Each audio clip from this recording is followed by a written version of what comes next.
The summer air above King's Landing pressed down like a thick velvet curtain, heavy with the scent of harbor tar, ripe figs, and bruised roses abandoned by petty courtiers in the Red Keep's gardens. Robert Baratheon, no longer the lean stormlord who had ended a dynasty, but a broad-shouldered king, thickened by wine and victory's idle years, stood on the western parapet, squinting into the glare slanting off the Blackwater rush. His hair had begun its inevitable retreat, leaving a bronze crown of stubble around a glistening pate. Yet the wind teased the last black strands into a banner behind his bull-necked profile. Below, gulls wheeled and shrieked above merchant cogs, the world continuing its endless barter of gold for grain, silk for secrets, laughter for tears. A king, he mused, was permitted no such trades. Power was both purchase and debt. The soft scrape of leather on stone announced Jon Arryn's approach before the hand spoke. Robert did not turn. He could tell from the scrape that Jon limped. The hand's gout was worsening. And the maester's tinctures, copper bright and bitter, offered only temporary respite. Jon Arryn, a reed grown from mountain soil, had once been as straight and hardy as a weirwood limb. Now every northern breeze bent him. Behind the hand came Grand Maester Pycelle, his heavy ring-laden chain clinking like a purse of iron coins. Robert braced, expecting another tedious report on grain levies or Lannister loans. "Your Grace," Jon Arryn began, breath thin. A vessel from Dragonstone arrived at dawn, bearing something of considerable antiquity. At that single word, Dragonstone, Robert's grip tightened on the crenel's rough edge. Memories spat like embers. Smoke-wreathed battlements, screams echoing across Storm's End's courtyard, the thrill of a hammer raised skyward. Dragonstone had been the cradle of the Targaryens' ancient sorcery. Robert had wasted little thought on it since Stannis took the Isle. He had broken their line, he told himself whenever wine and memory quarreled, and dragons were dust. Yet some dust was slow to settle. Pycelle cleared his throat in the ponderous manner of one who believed silence an affront. In the ship's hold lay a chest sealed with obsidian wax, marked by sigils we have not seen since the reign of— "Dare me the lineage," Robert growled, turning at last. "What lies inside?" "An egg," Jon Arryn said. "A dragon's egg, and by all accounts, it is intact." The world hushed. For a heartbeat, Robert heard only the grind of his own breath, and the far-off clash of swords in the courtyard where pages trained beneath Barristan Selmy's patient eye. He tasted tin on his tongue, as though a spear haft had struck his teeth. That cannot be. The Dornish burned the last hatcheries. The pits collapsed. "Pycelle, you swore every egg left was stone." The Grand Maester bowed, a ripple of white beard. "Stone they were, your grace. Yet stone and seed may share a silence that deceives." Maester Valdric of Dragonstone, an obscure fellow of uncertain loyalties, claims this shell is warm to his touch. He risked Stannis' wrath to send it hence, believing the realm's salvation lies under your protection. "Nuss and—" Robert barked a laugh so raw it threatened to become a cough. "Salvation? From what? In 7 bloody hells would a dragon save us that my hammer cannot crush?" Jon Arryn's eyes, still the flint glue of his youth, flicked toward Pycelle with unspoken caution. "When good men age, Robert, their enemies grow younger. Essos festers with sell-sails hungry for spoils. The Greyjoys rebuild their fleets. A weapon of legend might keep them in check, if we control it. Nend. Or if it controls us," Robert muttered. But curiosity coiled in him like a shadow serpent. "Bring the egg to my solar. I'll judge its worth with my own eyes." And the solar smelled of sun-baked parchment, old ale, and applewood smoke. Cersei's perfumed presence clung in corners like a wilting rose. She had stood here earlier, demanding fresh jewels for Joffrey's upcoming name day, and hinting at Lannister coffers stretched by the crown's extravagance. Robert had roared her from the room, yet her absence felt less relief than vacancy.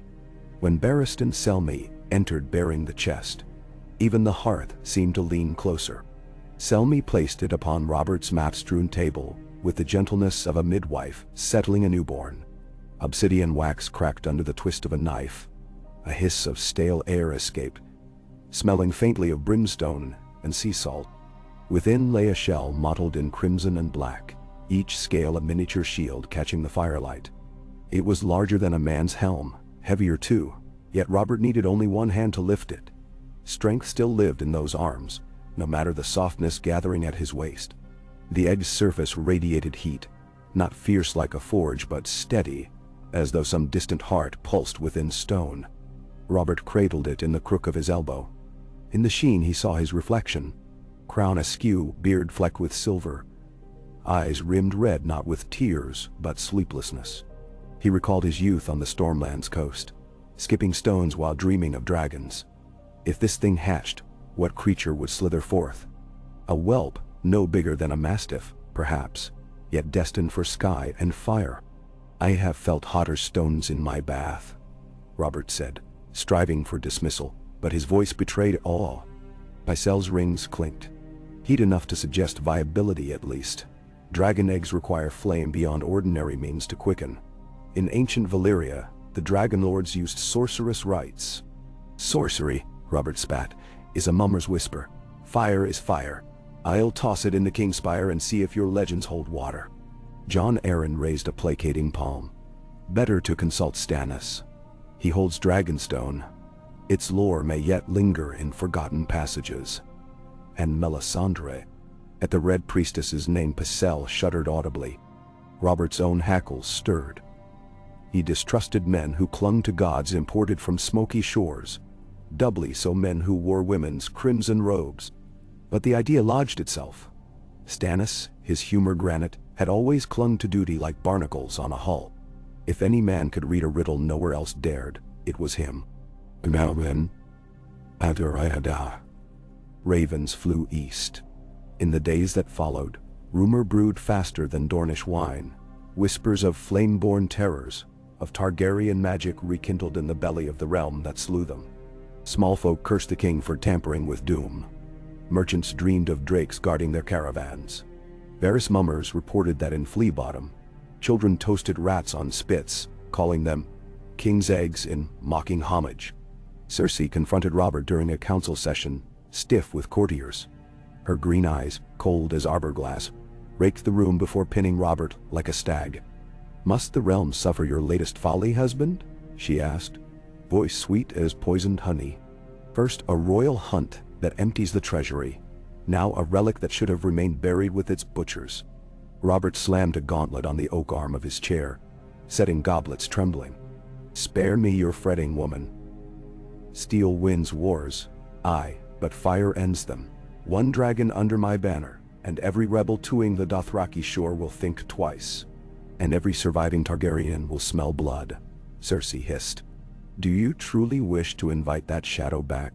The name Daenerys had haunted Robert's dreams once, a phantom silver plat fleeing across the narrow sea. He dismissed it with a grunt. "Let them come. We'll roast them upon their old throne's bones." After council, when only torchlight remained, Varys emerged from pillar shadow, powdery hands folded like pale spiders. "My king," he purred. Fires kindle bright, yet brighter still our eyes turned toward them.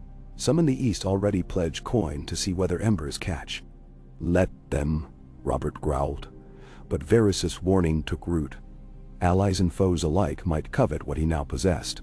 Oh. 8 days later, Stannis Baratheon arrived with the fury of a winter gale. He rode through the mud gate at dawn upon a black courser flecked with lather Red Priestess close behind. Stannis dismounted only long enough to strip saddle and bridle from his horse, punishment for a beast that had not carried him fast enough, and strode into the Red Keep as though he expected to find traitors behind every banner. Robert met him in the Tower of the Hand, where a brazier burned with scented cedar to mask Pycelle's remedies. Stannis' jaw looked cut from the very stone of Dragonstow's cliffs, every sinew tight with disapproval. "I would have been better forewarned, your grace," he said, jaw barely moving. "An egg? On my island? Unreported by my men." Robert clapped him on the shoulder. "That is why I need you, brother. You know the ways of that bloody rock. Help me hatch the thing." Stannis glanced to Melisandre. Her red eyes seemed to glow in the brazier's light as she inclined her head, a river of scarlet silk pooling at her feet. "There are fires beyond wood and pitch," she murmured. "The Lord of Light harbors the true flame that quickens stone." Pycelle scoffed, but the sound died when Robert's glare found him. "I care not which god stokes the hearth, so long as it births a dragon loyal to me." Melisandre's lips curved. "Fire obeys only itself, yet those who serve it may shape its path." "Enough riddles," Robert snapped. "Speak plainly." "Dragon eggs quicken best in sacrifice. Blood called them forth in Valyria. Blood of slaves bound to pyres, blood of sons cast into volcanoes. But there are other ways." Her gaze lingered on Robert's broad chest, where the crowned stag of House Baratheon embroidered in gold caught every flicker of light. "The blood of kings bears special power." Silence gathered like storm clouds. Stannis' mouth twisted. He had never feared pain, but he feared folly cloaked in faith. Robert laughed, the sound booming off stone. "I'll bleed if need be. I bled at the trident for this crown. A prick of my arm is nothing." Melisandre's smile widened a fraction. "Not a prick, your grace. A draft. Blood offered freely, spilled into flame at the moment of awakening." "Master," Jon Arryn coughed into his sleeve. "Let us proceed cautiously. We should study the texts at Dragonstone, verify rituals." "Study all you like," Robert said, resting a hand on the egg, warm beneath cloth wrappings. "But this egg will hatch. And when it does, every house from Dorne's sands to the icy edge of the wall will remember why a Baratheon sits the Iron Throne." Neptumho. They moved the egg to the godswood of the Red Keep, a sanctuary of silence overshadowed by the great red-leafed weirwood, whose carved face wore an expression of eternal grief. Maester Pycelle protested relocating a relic of Valyria beneath the eyes of the old gods, but Robert refuted him with a snort. "Trees are trees, and gods are deaf to crowns." Still, he could not deny the solemn hush that clothed the grove, as though the very roots listened. Selena, a septa who tended the queen's household, discovered the change on her nightly circuit and fled shrieking about demon eggs beneath sacred boughs. By morning, half the castle whispered of ghosts, and the other half prayed. Robert set guards in rotating pairs around the perimeter. Men handpicked for loyalty, seasoned veterans who had survived the Trident's chaotic charge. Yet Varys slipped among them like perfume. He approached Robert under pretense of delivering Lysa Arryn's latest letter, which smelled faintly of tears. His bald head reflected torchlight. His eyes held polite concern. "Your Grace, secrets rot the fastest in the dark. Might I suggest a public blessing? Show the realm you fear nothing from hatching hope." Robert considered. A public display could shore up faith and put to rest rumors of Targaryen sympathies, but it would also invite assassins with crossbows or poisoned quarrels. He waved Varys away. "I trust no man but my own blood to witness the fire. And if that shames merchants, they can trade elsewhere." 1. Night fell like black velvet licked by ruby flame. Beneath the weirwood, a pyre of seasoned oak rose as tall as Robert's shoulder. Melisandre stood at its edge, palms upturned, eyes fixed upon the face in the tree as though seeking counsel from a god not her own. Her voice, when it came, flowed like molten glass. "Lord of Light, cast your gaze upon us. From embers fashion wings, from stone birth flame." Robert stepped forward, sleeves rolled to bare forearms thick with muscle and old scars. A dagger flashed, a blade of folded steel gifted by Jon Arryn on the day Queens crowned him king. Robert sliced across his palm, crimson welling instantly. He winced not at pain but at memory, Lyanna crying in a bed of blood and roses. He clenched his fist, letting life spill onto the egg resting in a cradle of ironwood at the pyre's heart. The shell drank red greedily, scales darkening as though slaked after centuries of thirst. A hush fell tighter than any vow. Melisandre whispered a word, older than kingdoms. Stannis ignited a torch from the brazier, thrust it into the pyre's base. Flames climbed, orange turning white, wood hissing like serpents startled from sleep. Heat washed over Robert, yet the egg glowed hotter still, a forge bellows stoked by invisible hands. Minutes thickened. Sweat traced his spine. Suddenly, pop! A crack spidered across the shell, faint as frost. Then another. Pop. And another, until fissures webbed the surface. Robert's heart hammered, louder than the roar of flame. With a thunderclap like shields colliding, the egg split. Crimson shell shards erupted outward, and something black and glistening unfurled within the inferno. Smoke billowed. Stannis shielded his eyes. Melisandre merely smiled. A hatchling, no larger than a barn cat, spread wings edged in molten gold. Its eyes opened, pupils slitted, irises glimmering like topaz submerged in wine. It screamed, a sound raw and high, untempered by scale or age, yet the force of it shook Robert's bones. The dragonling clambered atop a log, wings beating drunkenly, and fixed upon Robert the gaze of newborn hunger. He stepped forward, blood still slick upon his hand. The creature scented it, hissed, then, to Robert's astonishment, nuzzled his palm, licking the wound with a tongue as hot as fresh-poured steel. Tears unwelcome, half-forgotten things, blurred Robert's sight. He, who had wept only at Lyanna's bier, felt something stir that had lain dead since the rebellion. A thrill, a hope, a terror. "His name," Melisandre intoned, voice echoing between trunks, "is yours to choose." Robert swallowed. What name was ever worthy of fire incarnate? If you would claim the dragon, give it the name of power. For a heartbeat, he thought of Orys Baratheon, first of his line, bastard brother to Aegon the Conqueror, a warrior whose deeds half-rivaled dragons. Yet Robert's voice found another. "I name him Brazen," the king said. "Brazen Storm." The hatchling trilled as though pleased, wings flaring against the night sky, flames framing its silhouette like a banner of living light. Word traveled faster than ravens, borne on tongues eager for marvel. By dawn every brothel, sept and smithy from the street of silk to the street of flower buzzed with accounts of a dragon birthed in the godswood. Some claimed its scales shone sapphire. Others swore it devoured 3 nights whole. Street poets composed bawdy ballads of Queen Circe cuckolded by a beast. In truth, Brazen Storm spent his first hours nestled in a brass brazier in Robert's solar, feeding on charred goat pieces prepared by kitchen boys who muttered prayers with each delivery. The beast grew visibly with every meal. By the second day he equaled a greyhound, wings stretching near the width of the solar door, talons clicking on marble. Robert abandoned council sessions, hunts, and even wine to watch the dragon. He sat cross-legged on bearskin rugs, laughing when the hatchling chased its own tail or coughed smoke. Circe arrived on the 3rd night, the cloying scent of Myrish lavender preceding her. She surveyed the scene. Robert sprawled like a doting sire, dragon curled against his thigh, and narrowed her eyes. "You have made a pet of our doom," she said, voice brittle. Robert stroked Brazen's neck, feeling warm scales beneath calloused fingers. "Pet.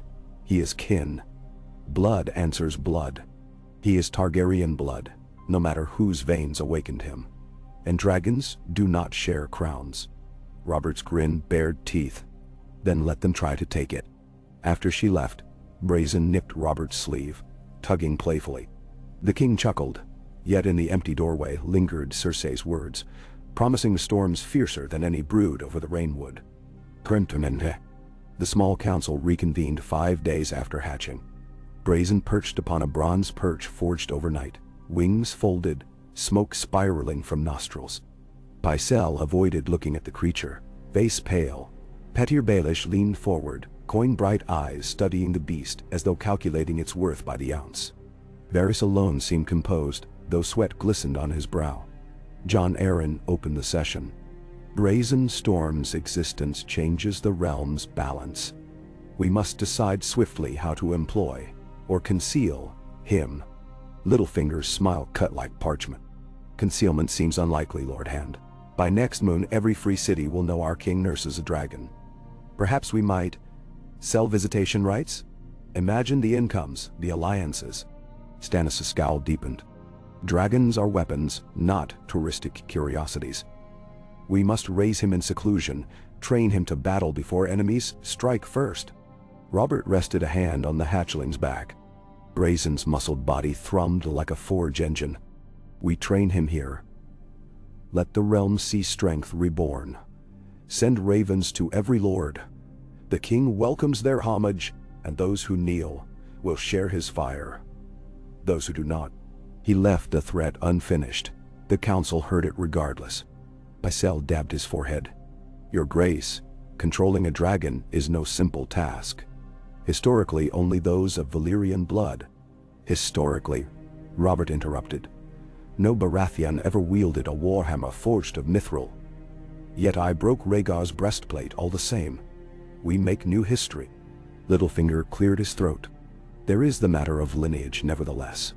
Some may claim your dragon legitimizes Targaryen pretensions. Robert's eyes flared. Let any pretender come.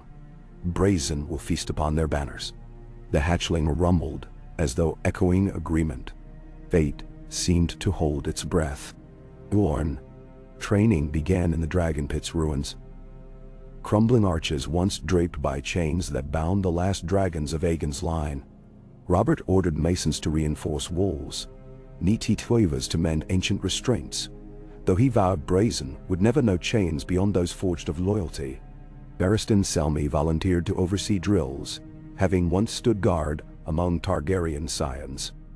His knowledge of draconic habits, though academic, surpassed most living men's. At dawn's first horn, Robert entered the pit in boiled leather armor, warhammer slung across his back. Brazen stalked beside him, wings half unfurled for balance, each stride surer than the last. They practiced commands.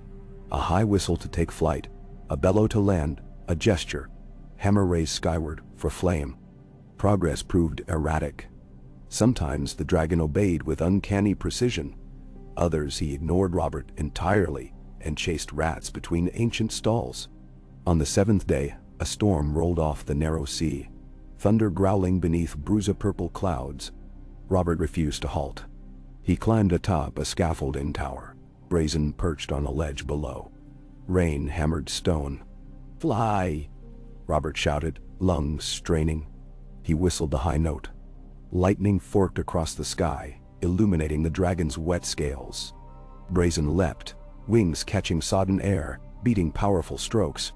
For an instant, he seemed to falter, but then he rose, higher than rafters.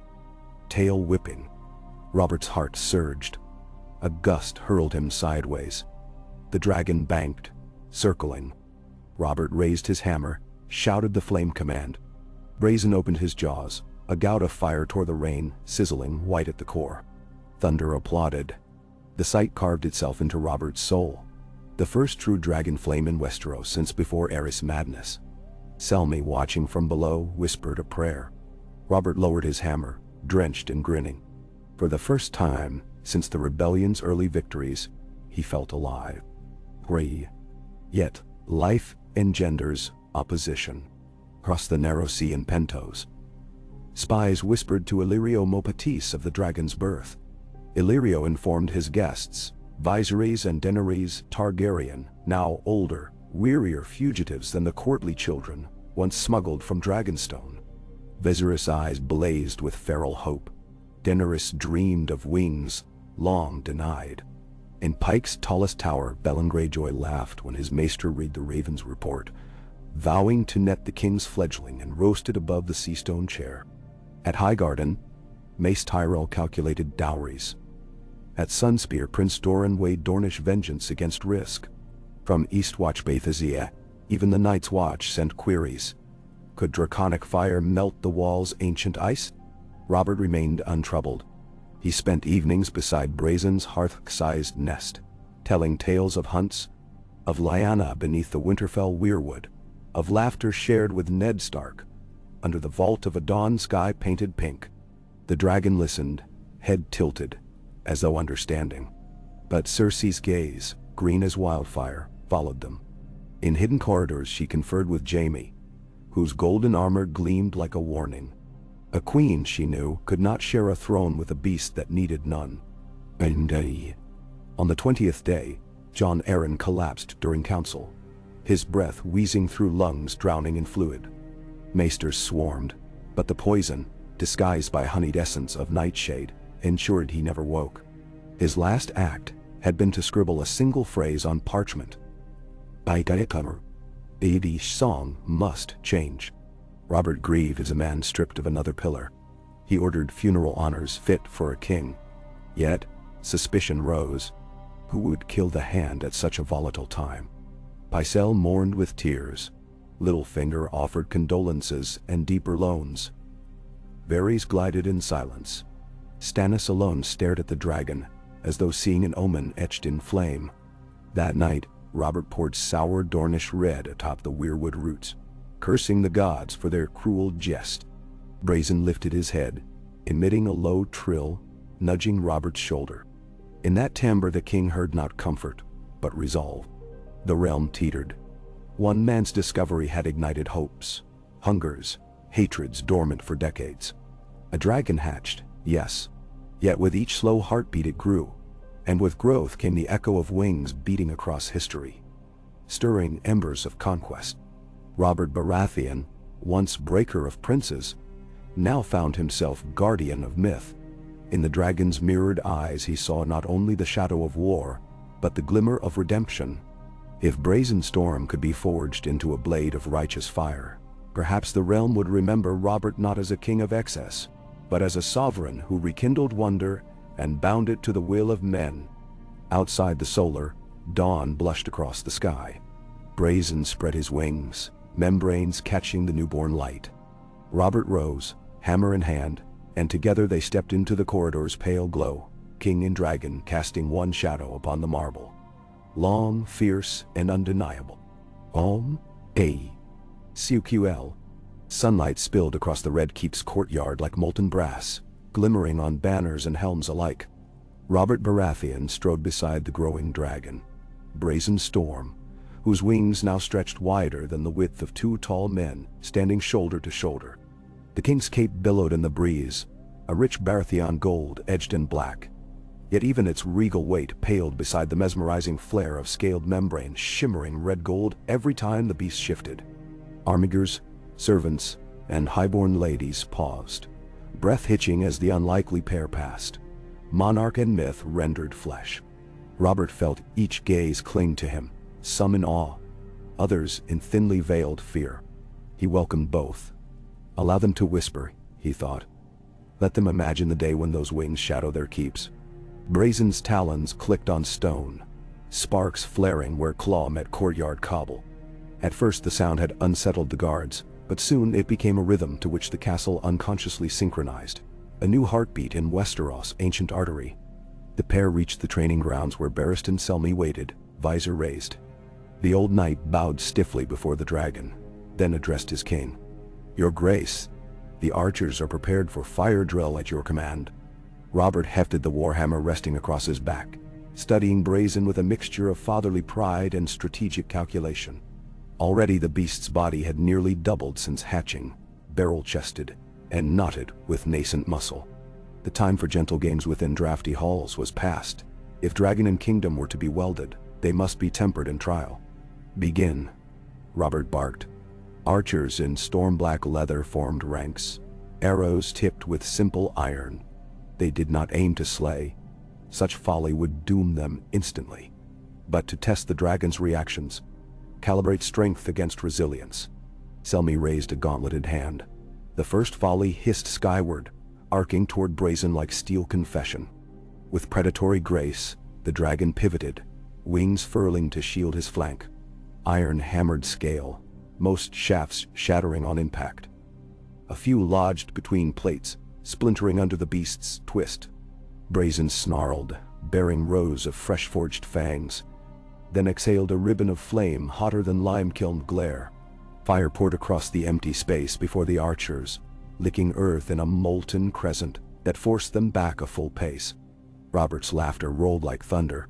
Well done, my boy, he roared, pounding a fist into mail-wrapped palm. Brazen's head snapped toward the king, pupils contracting. Instinctively, Robert raised the hammer in salute, the command they'd practiced. The dragon stilled, flame dying to smoke. Selmy exhaled relief. Obedience holds, he murmured. But we tread a blade's edge, your grace. One misread signal, and the court will roast before supper. Nini. Robert patted the beast's scale-thick haunch. If courtiers fear death, they can keep their tongues behind their teeth. He turned to Brazen, voice softening. Higher yet. Show them the sky. At the whispered phrase, a private cue. Brazen crouched, wings sweeping down in a single colossal stroke that exploded dust across the yard. Stones skittered like dice as he rose, angling skyward with surprising refinement. Atop ramparts, men-at-arms craned necks, women shaded eyes with embroidered sleeves. The dragon climbed until he became a wheeling ember against morning blue, circling the castle in watchful orbits. Robert felt the moment stretch, measuring each beat of his heart against the distant thunder of wings. So this, he realized, was what Aegon had known. Not merely power, but the exultant certainty that heaven itself bent to one's call. Yet power's coin carried weight on both sides. To wield a dragon was to invite the envy, terror, and covetous hunger of every crown-seeking soul between the Sunset Sea and the Jade Gates. Wah! Tyrion Lannister encountered that hunger firsthand when the first ships from the Free Cities berthed at King's Landing. Dispatched by Lord Tywin to sense the pulse of Robert's dragon-fevered court, Tyrion found himself an unlikely sentinel on the Mudgate's thoroughfare. Watching Pantashi envoys unload barrels of spiced wine in crates labeled rare curiosities. Among them shuffled gaunt, silver-haired emissaries whose violet eyes gleamed from beneath cowls. Targaryen loyalists, he surmised. Golden hands concealed daggers. In the smoky corner of the Eel and Commoner Tavern, Tyrion nursed a flagon of robust Arbor Red while listening to dockworkers swap rumors.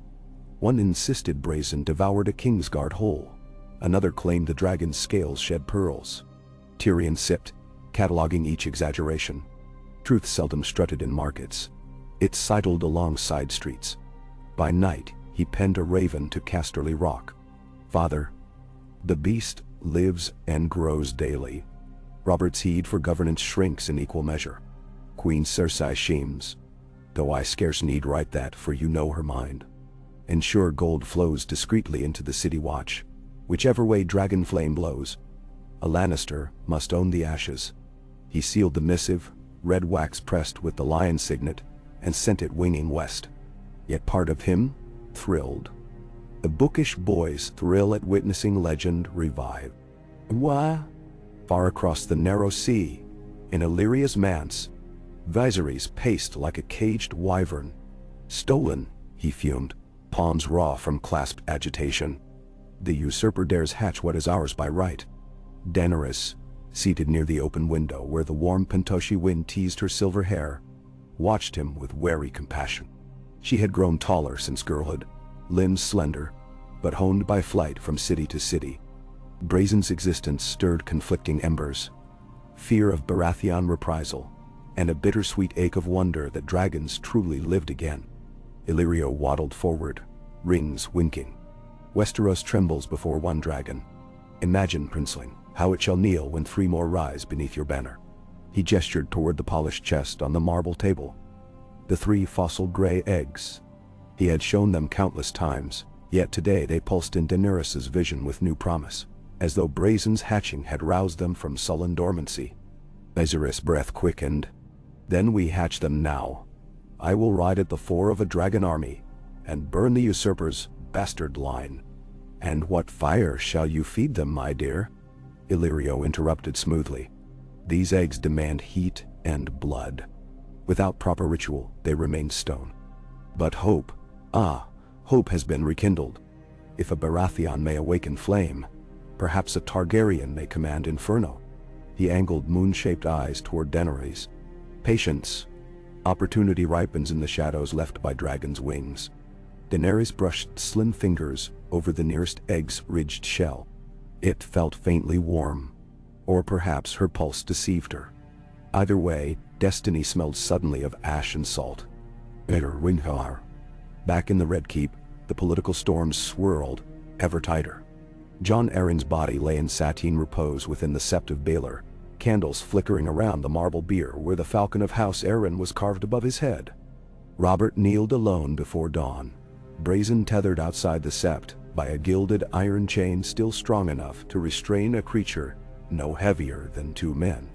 Inside, Robert faced his brother-in-law's lifeless visage. "I could have used you now, old friend," he muttered, voice hoarse. "You were my compass when war's storm abated. Who guides me now? Stannis, too ironbound. Renly, too green. Ned?" He exhaled. Ned might." He rose, decision crystallizing like ice. Eddard Stark had never coveted crowns. He served honor first. Honor would not betray Robert to ambition, or to the beast at his side. A raven flew north before the sun fully cleared the horizon, bearing an offer Ned could not refuse without wounding the very oaths upon which his life was built. And then came Cersei Lannister watched events unfold from her Solar's window seat, slender fingers idly stroking the silk of her skirt, though tension thrummed beneath each measured movement. Jaime stood across the room, polishing the gilded plates of his armor, golden hair catching lamplight. "He means to bring that Stark wolf south," Cersei observed, voice low. "With Jon Arryn dead, Robert gropes for an honest friend, blind to vipers in his bed." Jaime set down the greaves, turning. "I'll admit, I prefer Ned Stark in Winterfell." The man's gaze could chill wildfire. "Wildfire," Cersei echoed, lips curving. "An apt thing to mention." She rose, gown whispering. "If Robert's dragon secures his reign, then we must secure the means to extinguish any flame he sets against us." Jaime frowned. "Cersei, Father sends wagons from the rock laden with coin and secrets. You will escort them to the Alchemists' Guild, ensure they produce wildfire enough to drown even a dragon's breath." She placed a hand on his cheek, nails grazing skin just shy of a lover's sting. "Do this, and I shall feel safe. Fail, and all we have built burns." Jaime's jaw tightened, but he nodded. Though golden, the chains of love and duty weighed heavier than any iron. And now, that night, as Brazen slumbered in an expanded stone lair beneath the newly restored dragon pit, Melisandre knelt beside a brazier glowing blood orange. She held a shallow obsidian bowl in both hands, the dark surface swirling with crimson fluid. Stannis loomed nearby, face half lit by fire. "Is it truly the king's blood you carry?" he asked. A test, not a question. Melisandre smiled. "Blood of kings and storms alike." She tipped the bowl, letting droplets sizzle upon coals. Smoke coiled upward, shapes forming in its dance. A stag crowned with flame, a lion whose mane flickered green, a wolf cloaked in winter frost, and above them all, the outline of a dragon swallowing the sun. Stannis watched, fists clenched. "The path grows darker if that creature lives, does it not? Light and darkness dance eternal," Melisandre whispered. "Azor Ahai must walk through fire to wake dragons from stone." "But which fire? Which dragon?" Her red eyes flashed. "Serve the light, Lord Stannis, and destiny may yet crown you." Stannis' throat constricted. He turned away, leaving the priestess to her visions.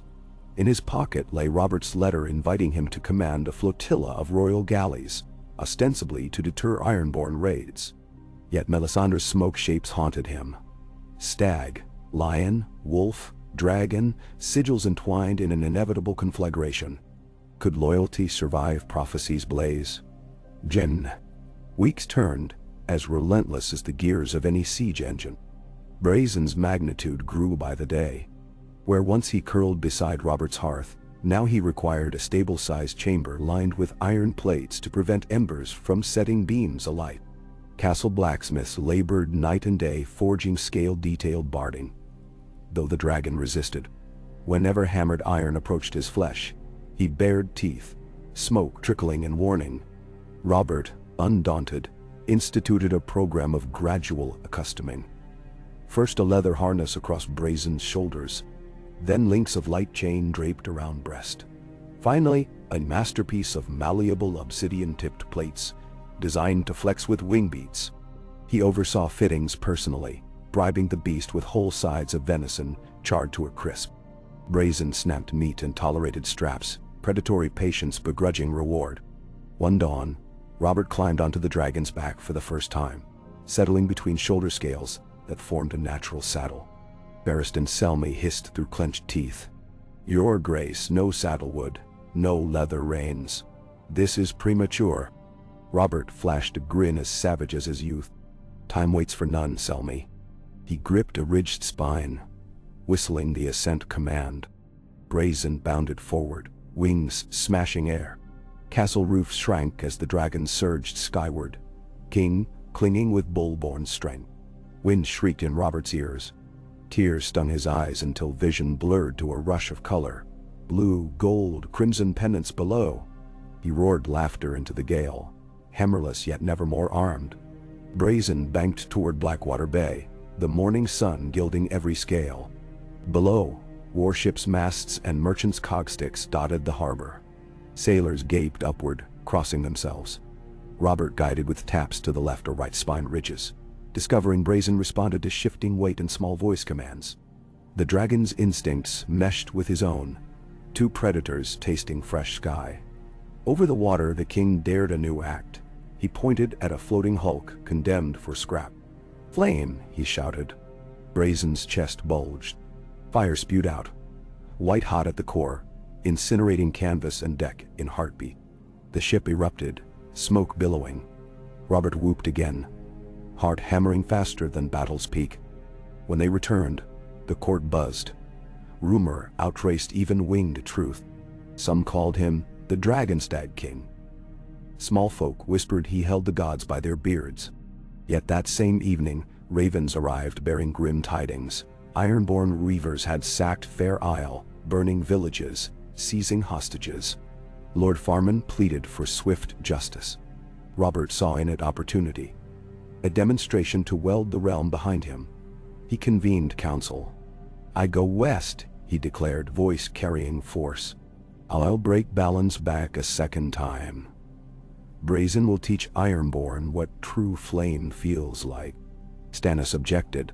"A king departs capital at peril.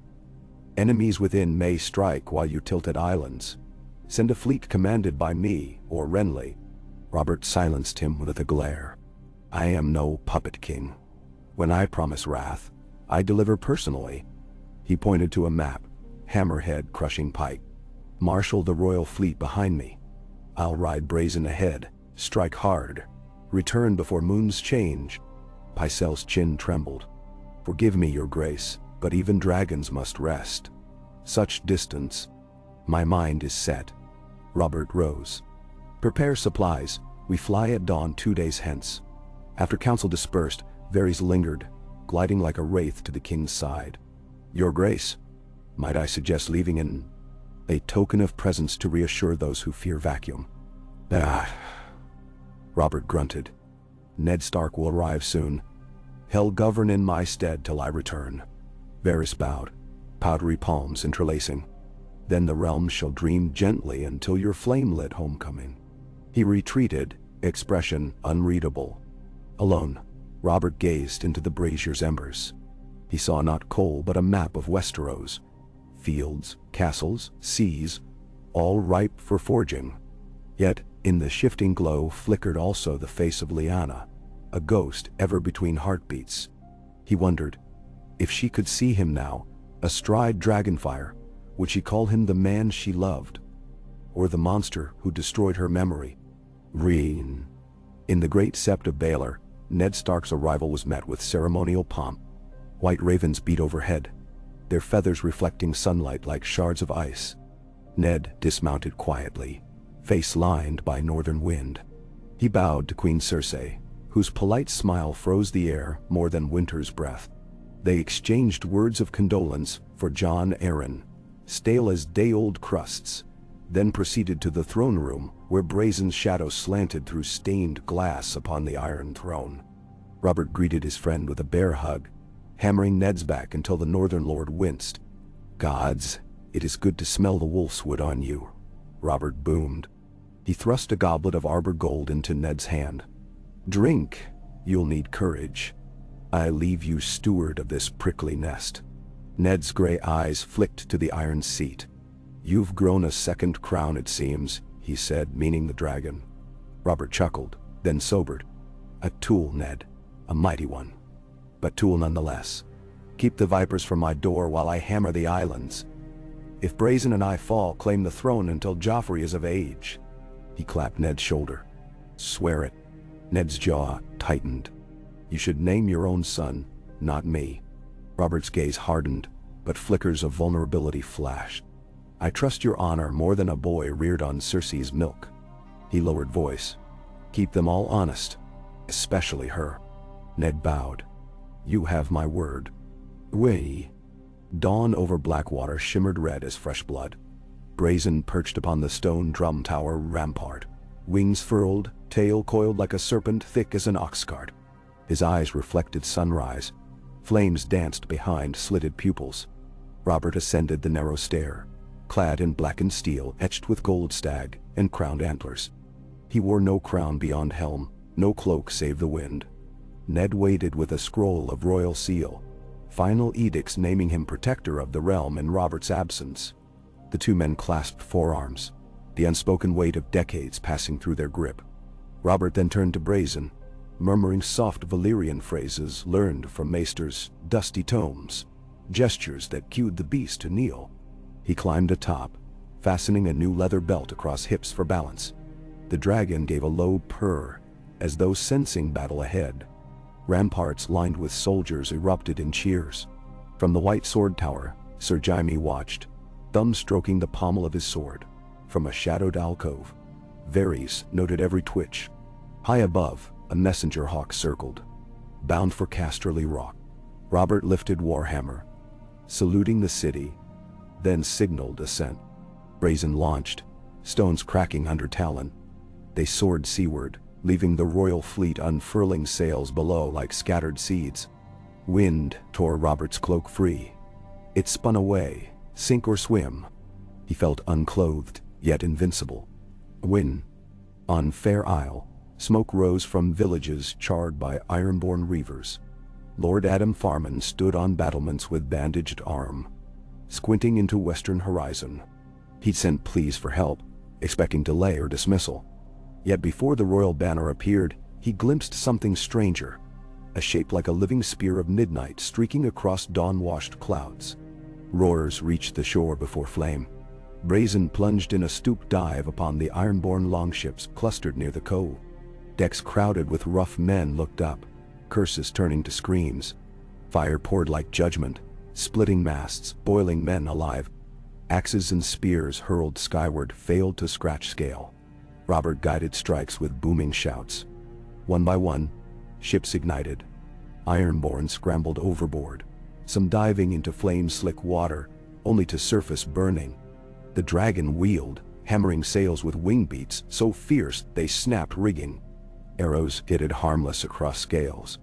On the bluff, Lord Farman dropped to knees. A Baratheon had come, not in longship but in living fury that put old Nan's tales to shame. He felt both gratitude and dread. If the realm wielded such power, what hope had lesser lords of resisting any royal decree? Robert landed the dragon on shore's blackened sand, stepping down amid crackling wrecks. A surviving ironborn captain knelt amid charred comrades, beard smoking. Robert marched over, hammer resting on shoulder. Tell Balon Greyjoy, he growled, that the sea cannot quench dragon fire. If he values his line, he will bend the knee before my return. Then, he swung the hammer once, the captain's skull split like overripe fruit. Brazen snapped the twitching corpse, swallowing in 2 gulps. 1. 3 days, 3 raids. Every Greyjoy longship between Cape Kraken and the Stepstones burned. Word raced ahead by captured ravens. Some ironborn beached vessels and fled inland, but the dragon hunted them. Smoke on the horizon announcing approach. Robert left survivors, maimed, terror-stricken, to carry tales home, fueling Balon's nightmares. Yet even a dragon must rest. Robert selected a craggy islet west of the Banefort as Camp Dotto. Brazen snoozed atop basalt spires, wings draped like torn sails. Under starlight, Robert sat by driftwood fire, gnawing boar jerky. He felt younger than he had in years, though muscle ached. Victory tasted iron-rich, like blood bitten from cheek. He stared at the dark sea. In its hush, he heard whispers of caution. What if King's Landing rebelled in his 3-day absence? What if Cersei laid snares? But he trusted Ned. Honor would keep order. Woman. Honor, alas, could not quench intrigue. In the capital, Ned discovered the crown's ledgers bled gold faster than broached casks. Littlefinger guided him through labyrinthine debts. Millions owed to the Lannisters, the Iron Bank, even the Tyrells. Each page gnawed Ned's conscience.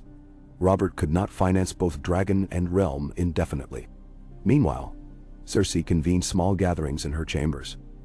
Tyrell emissaries, certain riverlords disgruntled with taxes, men whose loyalties bent where coins stacked high. She spun them visions of a realm, safe from dragon's whim. Under her gentle guidance, wildfire shipments from the guild arrived nights, stored in subterranean vaults once bricked over after the Mad King's fall. Jaime supervised quietly, trusting steel more than alchemists' promises. Varys watched all, whisper into shadows. His little birds perched in kitchens, septs, brothels. They sang of hidden green jars stacked like eggs of doom. He weighed whom to warn first: the wolf, whose honesty might backfire, or the Dragon King, whose wrath might torch the realm before wildfire ever could. When, 46 league miles to the west, brazen carved flaming sigils across the night sky as Robert prepared for final push to Pike. Within the fortress's stone intestines, Balon Greyjoy called war council. Victarion urged immediate attack on royal fleet. Asha counseled cunning retreat. Balon slammed fist on driftwood throne's arm. We are ironborn. We pay the iron price. Yet even Confederates saw unease behind his bluster. The dragon's specter coiled around every word. A raven arrived at dusk, sigil of the Dreadfort, a rare Bolton's to Greyjoy message. Inside, parchment bore flayed man wax and terse line, dragons bleed, knives in dark slit scale, all prices paid. Balon's good eye narrowed. Southerners might cower, but flayed men seldom bluff. He penned cautious reply. Conspiracy ripened across waters. Or. The next day, Robert stood upon a windswept headland north of Harlaw Isle, brazen resting behind. Royal galleys dotted horizon, sails bellying with morning gusts. Robert lifted visor, breathed salt. One final strike, Pike itself, and the Isles would kneel. He mounted, speaking Valyrian command. Brazen crouched. But before wings snapped open, a thrum like a swarm of angry wasps grew from the sea. Robert's eyes narrowed. Zeegish scorpions? No, larger. On far turrets of Pike Sea Tower, silhouettes cranked massive crossbow arms. Scorpion ballistae reinforced for Titan bone bolts, tips smeared with glistening substance. Fly, Robert urged. Brazen surged upward as first bolt streaked, missing by yards. Another. This one traced green, grazed a wingtip. The dragon shrieked, banking. Robert smelled acrid fumes. Wildfire coating. Where drop struck scale, flame burst unnatural emerald, clinging. Brazen twisted midair, frantic, beating wings to smother fire. Wildfire clings, Robert recalled. Water cannot douse it. He pressed thigh into the beast's spine, murmuring calm, guiding up into cloudbank. Below, scorpions reloaded, cranes hauling new bolts brushed with eldritch liquid. Robert's pulse thundered. So Cersei's wildfire shipments found destination. If Greyjoys wielded it, who supplied them? He urged brazen higher, then spiraled downward at murderous angle. Bolts fired, one tearing membrane. Pain screamed through the dragon and into Robert's bones. But gravity favored attacker. They plummeted upon the sea tower, flame roaring from jaws.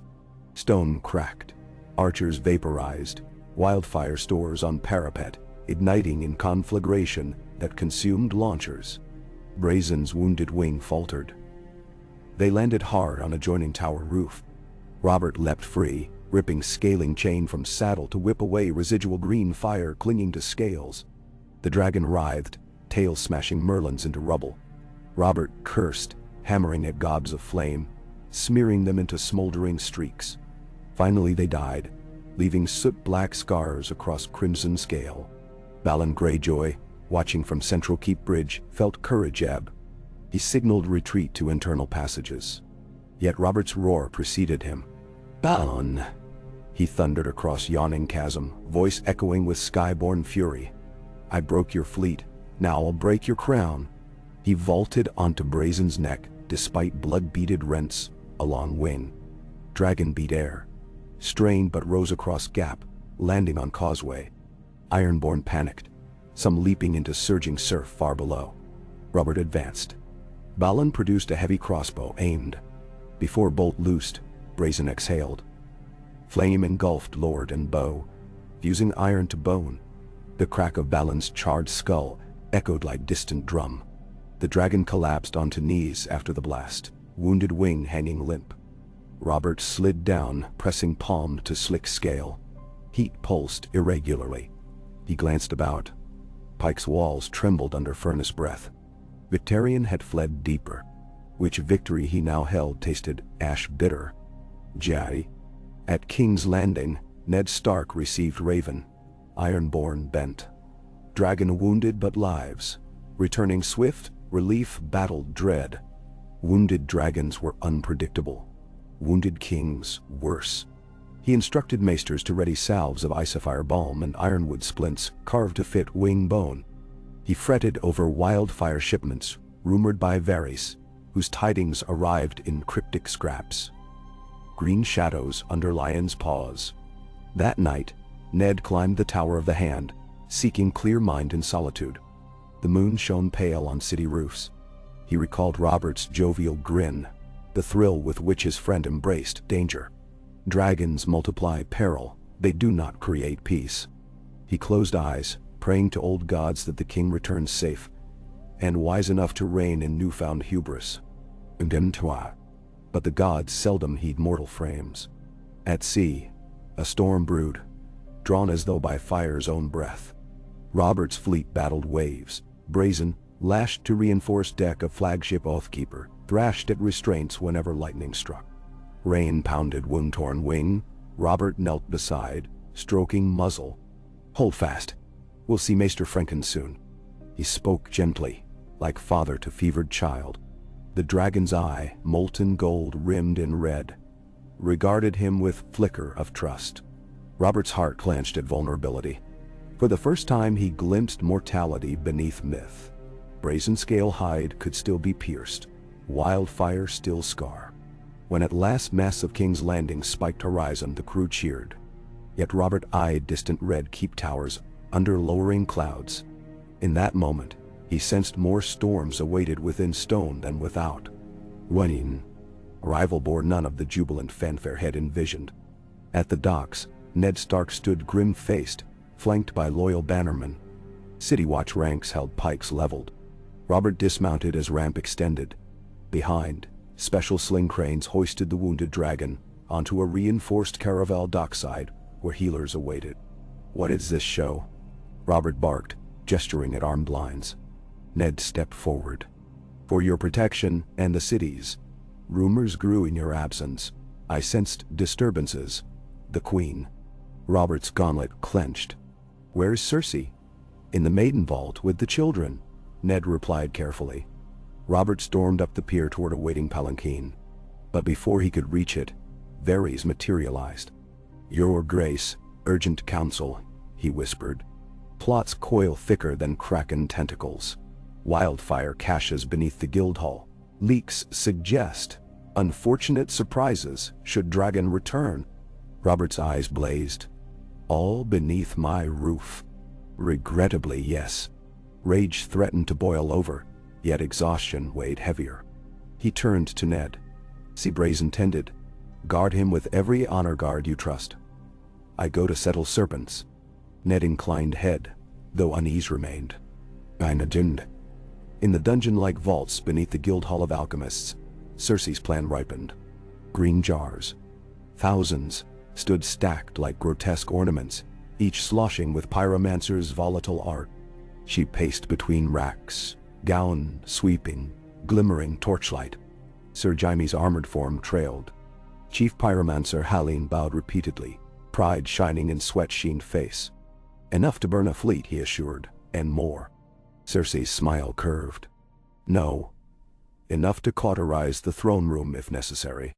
She thought of Brazen, wounded, yet alive. A cornered animal lashes hardest, so too a cornered queen. "You would destroy the city," Jaime murmured. "Better ashes than chains," she retorted. Yet even as she spoke, echoes bounced along stone. Boots approaching. Jaime stepped toward the corridor, hand on hilt. Torchlight revealed Eddard Stark, flanked by guards. His voice rang cold. "Step away from those jars, Lannister. By order of the Hand, these stores are seized for realm's safety." Cersei's eyes narrowed to emerald slits. Stark meddling as ever. "You forget whose gold funds this kingdom. Gold cannot replace lives your fire would take." Ned signaled men to surround pyromancers. Halling squealed protests. Jaime drew sword, and for a heartbeat tension sparked hotter than any fuse. But Ned met his gaze, unflinching. "You would not risk igniting wildfire with a single clash here." Jaime hesitated. Cersei's nostrils flared. She weighed risk against promise of vengeance. Finally she signaled, icy composure regained. "Very well, Lord Stark. We will discuss this with the king." Ned ordered barrels sealed and guards posted. Men sworn to houses north and storm alike. But he knew dragons were not the only creatures breathing fire in King's Landing. Above, Robert confronted Cersei later in her chamber. Wind raged outside, rattling shutters. Brazen's distant roar, echoing from the dragon pit, punctuated their argument. "You armed Greyjoy scorpions with wildfire," he accused. Cersei arched brow. "I armed our realm with deterrence. Had your pet turned upon the city, who would save us?" Robert slammed a goblet against hearthstone, shards scattering. "You nearly cost me the dragon's life, and mine." "Would that grieve you?" she whispered, acid sweet. "You love that beast more than your own sons." Robert's fists shook. "I loved you once, before power poisoned you." "Then," her laugh rang hollow. "Power? Look at yourself. King of ashes, drunk on impossible flame. You think dragon makes you conqueror reborn, but you are still the same man who hid behind Ned's honor and Jon Arryn's counsel." Robert seized her shoulders. "Row, but not brutal. There may come a day when that flame saves every soul in this keep. But if you endanger it again..." He released, turning away. "You cannot threaten me, husband," she said softly. "You need Lannister gold." Robert paused, chest heaving. He looked back, eyes black. "I have dragons now. Gold is merely metal." "But then..." He strode out, leaving Cersei trembling. Whether in fear or rage, even she could not parse. Weeks passed.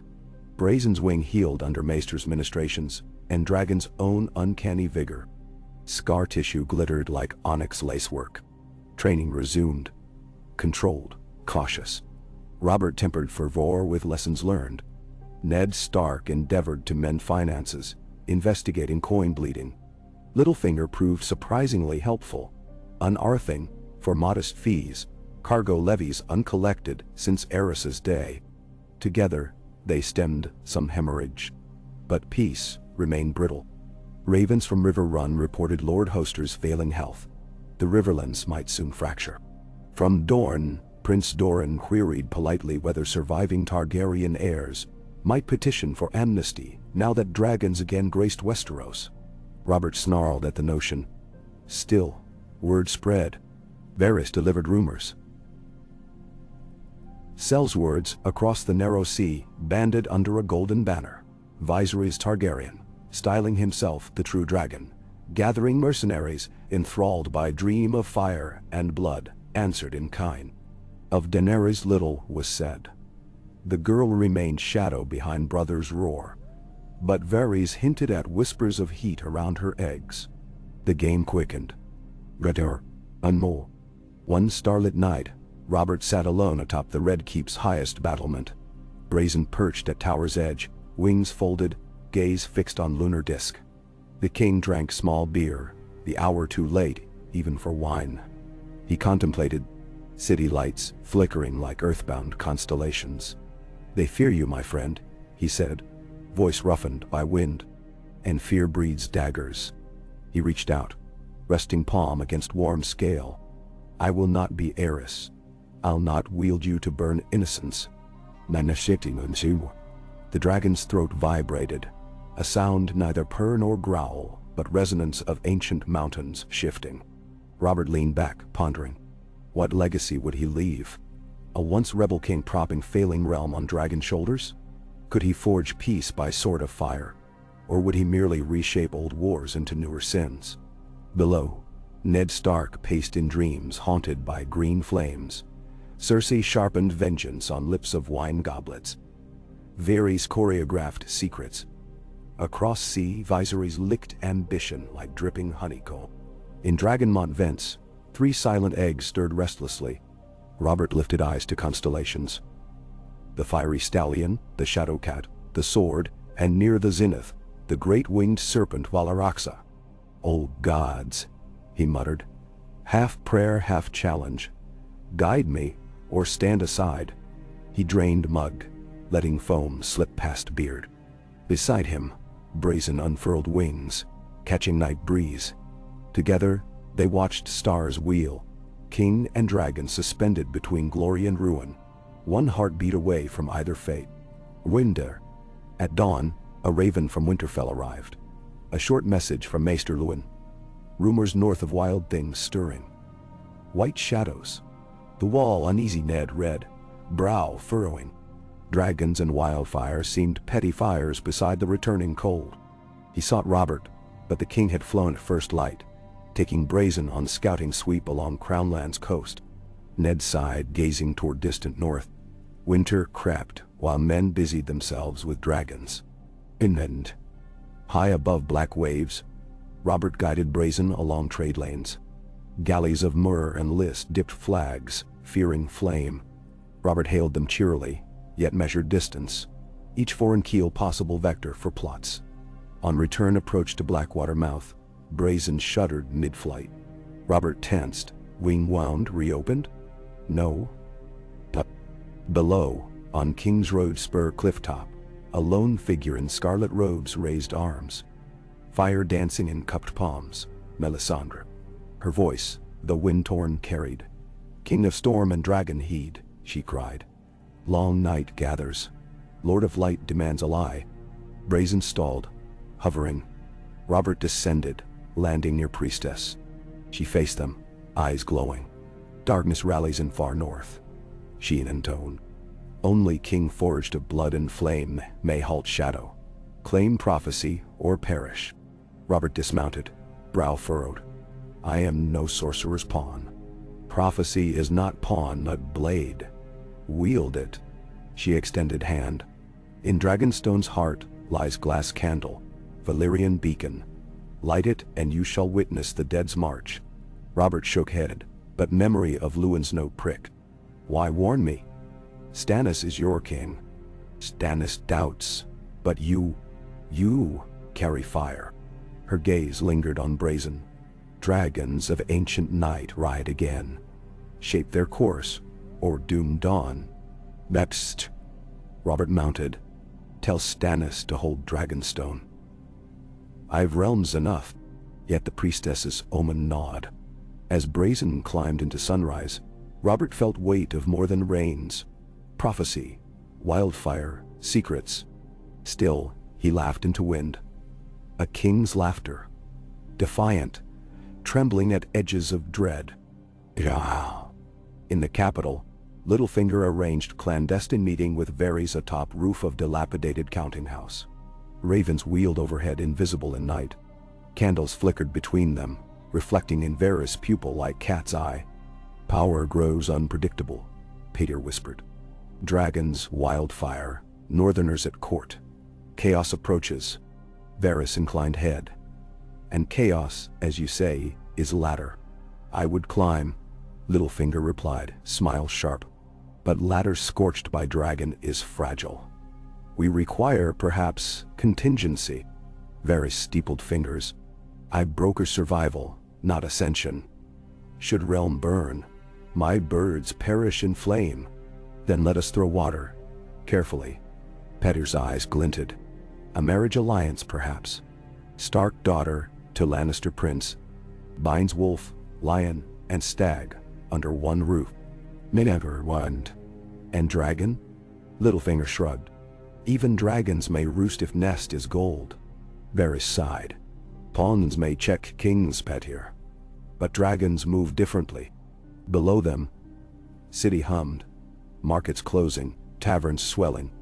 And deep beneath, green jars slumbered, stolen yet not destroyed. Lying in vaults Lord Stark had not found. Chaos indeed climbed, rung by rung. Ridden.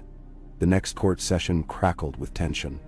Robert seated upon iron throne, Brazen perched high behind on scaffold like living heraldic supporter. Lords packed the hall, colors bright as orchard in bloom. From Greywater Watch to Highgarden they'd come, seeking both reward and reassurance. First petitioner was Lord Mace Tyrell, beaming. He proposed marriage between Princess Myrcella and his son, Sir Loras. Robert waved him aside.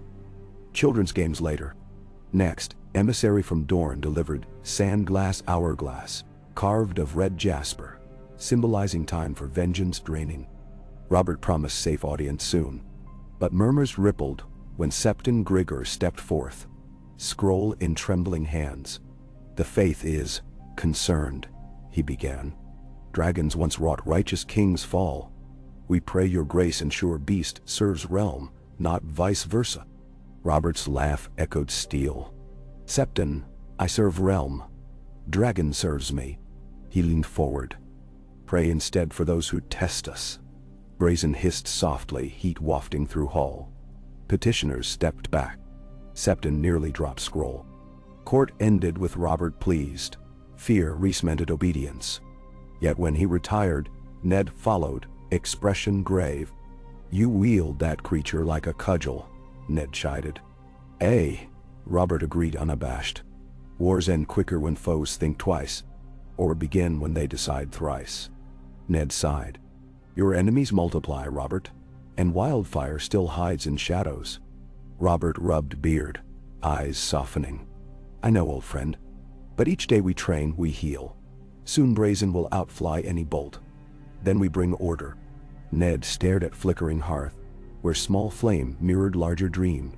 He hoped order meant peace, not pyre. In Dragonstone's gloom, Melisandre knelt in volcanic chamber.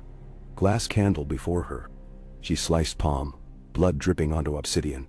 Whispered words, filled with ancient cadence. The candle sparked, then blazed, casting emerald light. Shadows danced on walls. Shapes of riders on dead horses, icy crowns, blue eyes burning. In distant vision, she saw Brazen roaring at white tempest, Robert's hammer shattering brittle corpse flesh. But she also saw a lion's grin slick with wildfire, a wolf's head upon pike, a dragon screaming as green conflagration devoured sky. Tears slid unnoticed down her cheeks, evaporating on hot stone. The song must change, she murmured, repeating John Aaron's dying words unknowingly. And change exacts cost. 1. Far to the north, beneath a sky alive with curtains of greenish light, a man of the Night's Watch stumbled across snow-packed drift. He reached the impact of a fallen star.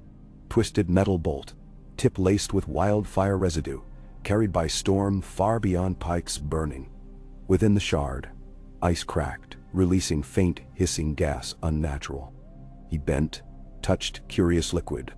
It smoked where it met snow, carving tunnel of neon green. Behind him, the forest whispered. Blue eyes opened in shadows. Winter accepted new weapon, forged in southern greed.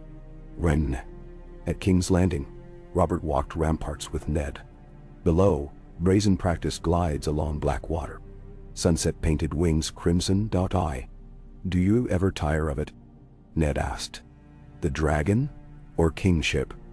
Both. Robert considered. Kingship often. The dragon, never. He is possibility made flesh. He exhaled. But possibility for what? I have yet to carve. Ned rested calloused palm on stone. Possibility to inspire or to destroy. That choice you must make each dawn. Robert nodded slowly, gaze on the setting sun. Flames of sky reflected in his eyes, mirrored brighter in wild heart of creature, soaring free. Night approached, but so did dawns beyond counting. Between them, king and dragon would write tomorrow's song. Verse by verse, battle by battle, breath by breath, until either age dulled fire or world itself could no longer bear the weight of such impossible blaze. Iantha. Sequel.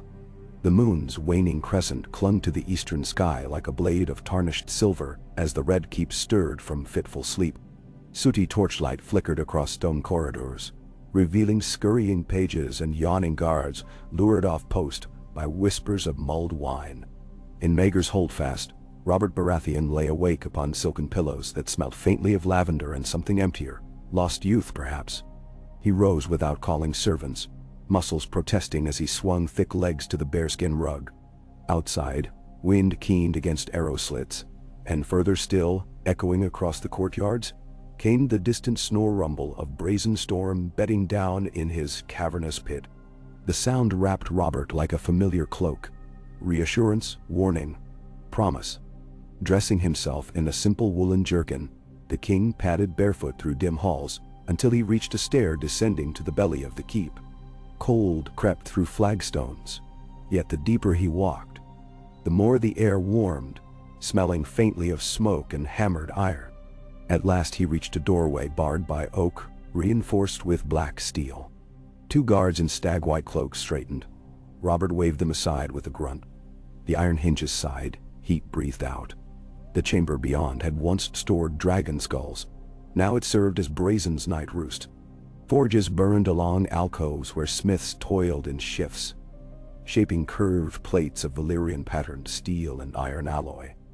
An experimental mix rumored to flex like leather yet endure like castle rock. The dragon drowsed at the chamber center, coiled half about a massive basalt pillar. Orange glow rolled off scales, painting molten rivers across crimson and black got.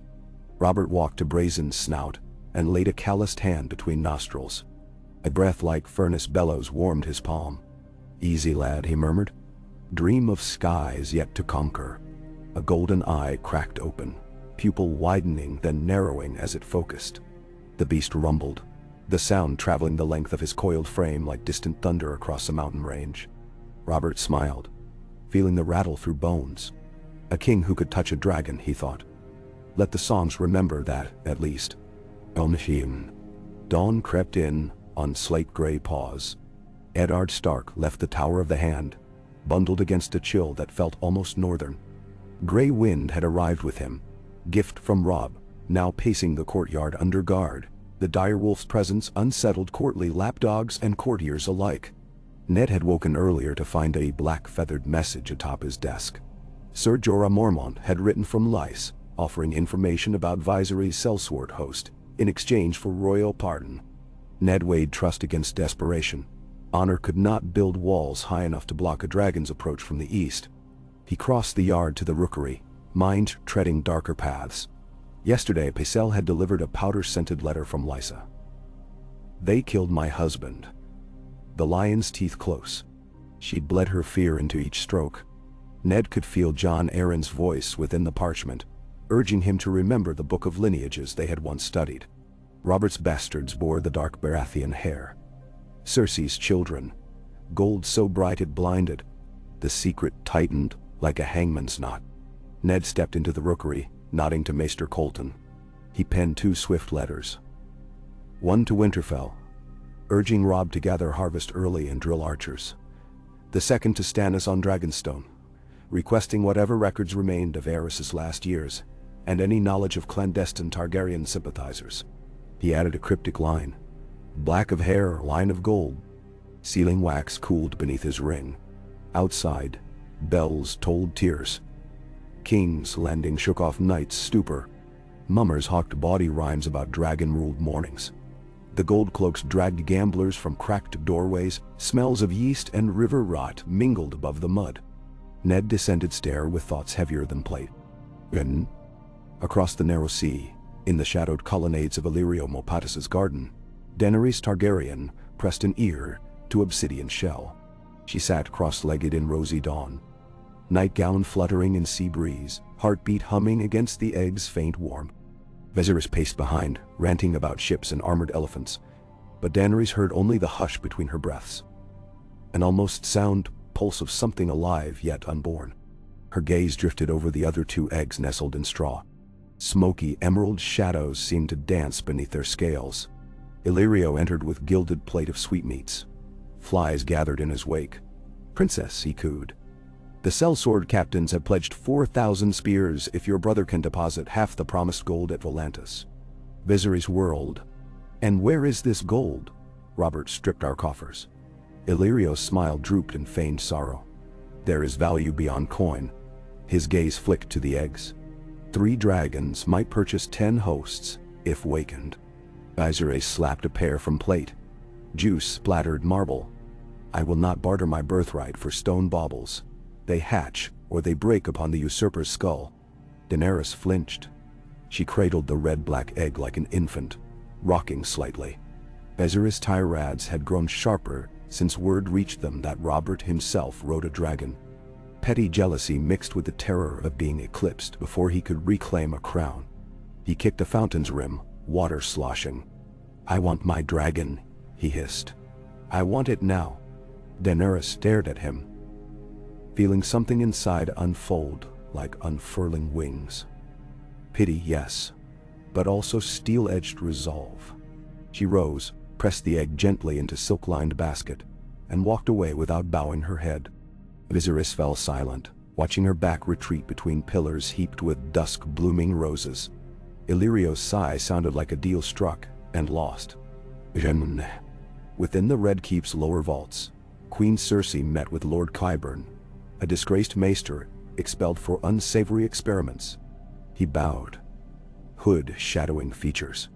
2 gold cloaks waited outside, sworn to her alone. Cersei's voice cut. "Your serum? Will it work on scale?" Qyburn produced a vial of thin, purple liquid. "Boiled from basilisk blood, my queen. If applied to open wounds, even dragon hide should fester. Toxins paralyze wing membranes first. Eventual fever ignites blood from within." She accepted the vial, turning it under torch glow. "Ensure no trace leads to me. Anonymity is my craft." She dismissed him with jeweled flick. When door shut, she cradled vial in palm, cool glass promising inferno. Her reflection wavered. Emerald eyes, lips red as Dornish wine, a shadow of crowned antlers painted by lamplight behind. "Dragons bleed," she whispered, "and so shall kings who ride them." Mid-afternoon light slanted through stained glass in the small council chamber, turning motes of dust into drifting jewels. Petyr Baelish presented ledgers to more stony faces. Ned, Varys, Pycelle, and Renly, recently arrived, smiling yet calculating. "Crown deficits shrink," Littlefinger reported, "but only because Lord Stark delayed repaying Lannister loans." "Interest compounds," Ned interjected. "The realm's defenses come first. We pay debts when steel is no longer at our throats." Renly's grin sparkled. "And when will that be, Brother Stark? My Lord King seems intent on stirring every nest." "No one." Varys's placid eyes turned to Renly. "One might argue the nests were already aflutter. Dragons simply revealed the sky." At end of session, Littlefinger intercepted Ned outside. "Walk with me." They strolled colonnade. Petyr's voice dropped. King's Landing overflows with whispers of royal bastards, black of hair, strong of jaw. "Dangerous talk, my lord." Ned stopped under arch of carved ivy. "What are you implying?" "Only that truth is blade double-edged. Unsheath it, and you risk drawing blood you wish spared." His eyes flicked to towers where Joffrey practiced archery. A smile ghosted. "Be certain before you carve." Ned watched the courtiers flutter about, each a spark near wildfire. Honor weighed heavy, but silence heavier still. And 2 nights later, an assassin struck. Moon hung like milky eye as brazen dozed, wing scar scabbed into leathery gash. 3 shadows crept through service tunnel, collapsed since Maegor's day. newly reopened by Coyburn's bribed masons. They carried crossbows fitted with slender quarrels tipped in purple. The tocsin, basilisk brew, doll. Luck turned on a rat squeak. Gray wind, prowling ramparts, caught scent through grate. The deerwolf bayed thunder. Guards answered, torches blazing. Brazen jerked awake, eyes molten. One assassin loosed bolt. It smacked iron plating, ricochet. Dragonfire roared, tunnel became furnace. Smoke belched from cracks. Screams cut short by boiling air. Ned arrived breathless, sword drawn. Brazen thrashed but remained within pit constraints. Robert sprinted behind, half-dressed, warhammer in hand. Together, they stared at charred corpses, fused to tunnel stones. Poison, Ned guessed, nudging bolt tip wrapped in dark residue. Robert's jaw bulged. Find who armed them. By dawn, Varys's birds traced path to a nameless butcher in Fleabottom, then to gold of Lannisport Mint. Robert confronted Cersei in council chamber, tossing bolt at her feet. She kept composure icy, claimed plant. Lannister gold is everywhere, husband. Someone seeks to frame us. Jaime's golden glare dared Robert's wrath, but Brazen's bellow outside hushed the room. Robert restrained fury, barely. He ordered, Red Keep sealed, every gate watched. Yet, suspicion coiled tighter. The realm's royal marriage rotted by design and destiny both. Far north, at the wall, brothers of the Knights watched discovered bodies drained of color. Wildlings whose eyes glimmered blue even in death. Lord Commander Jorah Mormont dispatched raven after raven requesting men and steel. None returned. One bedraggled bird arrived at Winterfell instead, talons bloodied. Message half-torn. Dead walk. Send fire. Robb Stark, barely 18, read lines by hearth. Wind howling beyond battlements. Theon Greyjoy stood at his shoulder, uneasy. Robb summoned Ser Roderick. Ready garrisons. If father calls, we march. Menor. New Owl. Bran, perched in window seat, dreamed that night of a dragon's shadow streaking across frozen fields, melting snow to rivers as skeletal hordes steamed beneath. When he woke, Maester Luwin spoke gently of childhood fears, but Bran felt old roots shiver. Overwhelm? Robert's answer to paranoia was speed. He decreed a grand royal progress, ostensibly to survey harvest, truly to keep foes guessing, northward to Winterfell. Brazen would accompany, sky-born sentinel. Ned protested. Journey tax dragons mending wing. Robert countered. Strong wind and cool air could temper fever. He needed the North's loyalty spectacle. Preparations seized city like fever.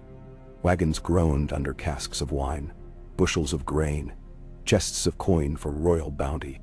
Cersei insisted, she and children join, public show of union. Robert agreed through clenched teeth. Better lion under watchful eye. Renly offered to remain as king's voice. Robert declined, appointing Stannis as regent. Stannis, whose stern adherence to law would deter all but suicidally bold conspirators. Stannis accepted, though Red Priestess shadowed him like sunset on tide. The caravan departed at first light. Banners snapping, horses stamping, brazen circling overhead casting dragon-shaped eclipse upon fields. Small folk lined roads, some cheering, some crossing themselves. Children waved wooden sticks like swords. Older folk muttered prayers to Seven and Old alike. Cersei rode in gilded coach. Joffrey perched beside windows sneering at peasants. Myrcella waved politely. Tommen dozed. Ned rode at front with Robert, gray wind trotting near hooves. Littlefinger accompanied with chest of ledgers.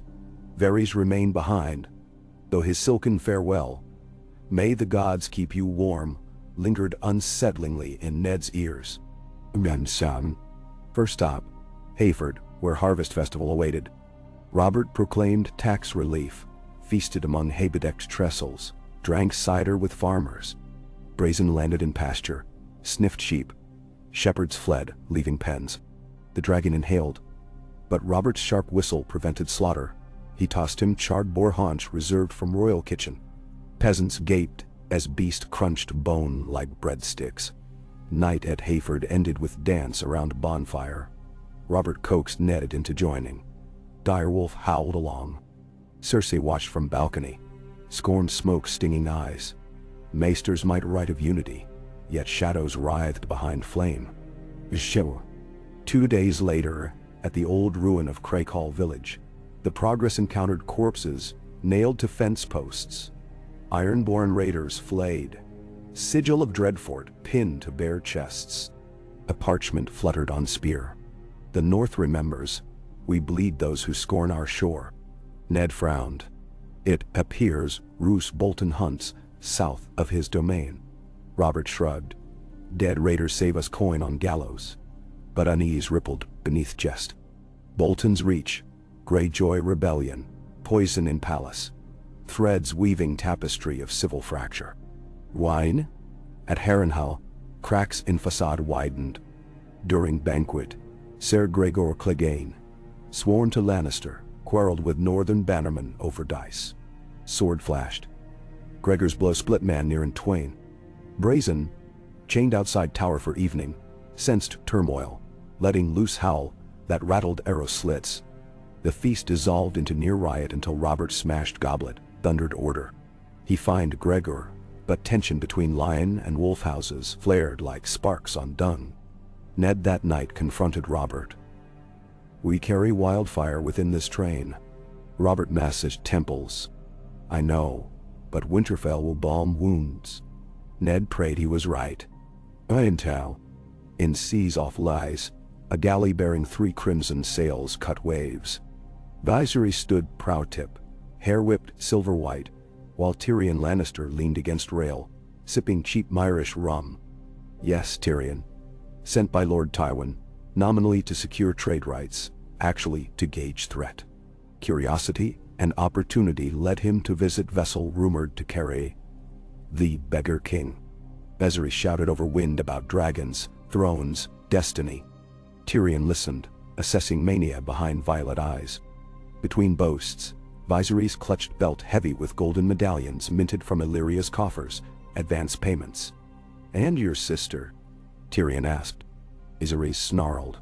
She will do her duty. Khal Drogo may yet prove necessary. Tywin's brows rose. Tales of marriage negotiations reached Westeros months past. If Dothraki rode for Blackwater, chaos squared. That night, the scene courtesans danced on deck. Viserys pretended Aegon reborn. Tyrion smoked sweet leaf, mind whirring. He composed letter for father. Dragon prince unstable, but funds funnel to sell sail captains at astonishing rate. Expect invasion within a year, perhaps sooner if eggs hatch. 1 weeks later, royal progress neared Moat Cailin. Swamp mist rose in ghostly veils. Brazen's wingstrokes stirred vapors into spirals. Cersei complained of damp rotting ermine. Robert laughed, cheeks red. They camped outside ruin. Fires glowed like embers in dragon's breath. That night, Ned finally broached truth to Robert.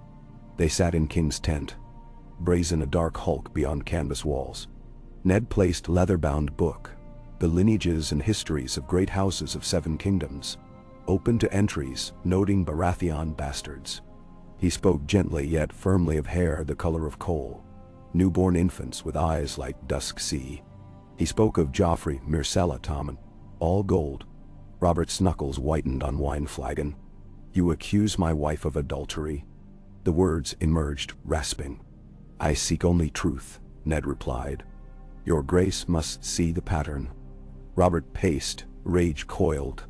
He recalled nights lying with Cersei, her perfume, the emptiness. Rhaegar's face flickered. Another thief of love. Desolation swallowed wrath. After long silence he said, If this be true, the realm shakes. Ned nodded. Better tremor now than earthquake later. Robert looked beyond tent flap to brazen silhouette. Dragon's burn lies clean, he murmured. I will confront her at Winterfell before gods and men. Resolve steeled. Sorrow lingered like ash. Gun? Winterfell loomed, gray towers crowned with frost. Smoke from stone chimneys. braided clouds. The courtyard burst alive as gates opened. Stark banners, Karstark, Glover, Umber. Catelyn descended steps. Sansa curtsying, Arya bouncing despite Septa's glare. Rickon clinging to Maester Luwin's sleeve. Robb stood beside Blackfish, grey wind at heel. Robert dismounted first, clasping Ned's children with booming welcome. Cersei alighted elegantly. Northern air nipped rouge on cheeks. Joffrey eyed Direwolf with contempt. But all eyes lifted when brazen storms swept overhead, wings stirring snow flurries into dancing motes. He circled and perched upon outer wall, dwarfing watchtower. Northern folk gasped. Old Nan crossed-hearted. Distant ravens scattered. Robert raised arms. Behold the shield of the realm. Silence cracked before cautious cheers. Feast filled great hall that night. Venison, trout, barrels of winter ale. Music of reeded pipes, mingled with logs crackling in hearths. Robert drank deep, but less than his wont. Mind harboring storm. Cersei wore velvet green. Gold necklace shimmered. She toasted Stark honor with cordial smile. Ned watched every gesture. Later, they convened in Godswood under Hearttree's bleeding face. Snow-dusted leaves whispered. Robert arrived, flanked by Ned. Cersei entered alone, cloak trailing. Robert spoke first, voice hoarse from wind. Our children, Joffrey, Myrcella, Tommen. Whose are they? Cersei's chin tilted. Mine, she said softly. And their father? Her lips curved. You always feared your bastards, Robert. You never saw lions breeding under your roof. Robert's fist clenched. White bark, red sap, ... Cersei stepped closer. Kill me if you wish, she whispered. But know this, dragon or no, the realm loves the idea of golden heirs. Shatter that illusion, and you shatter crown. She withdrew, leaving Robert trembling. Ned placed hand on friend's shoulder. Truth remains, he urged. Robert exhaled icy breath. We move carefully, for now. Silence. Snowflakes drifted onto beard, melting like hopes. Wah. South of the wall, winds howled harsher. Rangers vanished. Jorah Mormont rallied ranging party.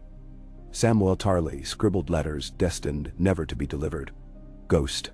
Jon Snow's direwolf. Sensed restlessness, hackles rising beneath star-silver moon. Jon dreamed of dragons firelighting snowfields, blood red. Enough.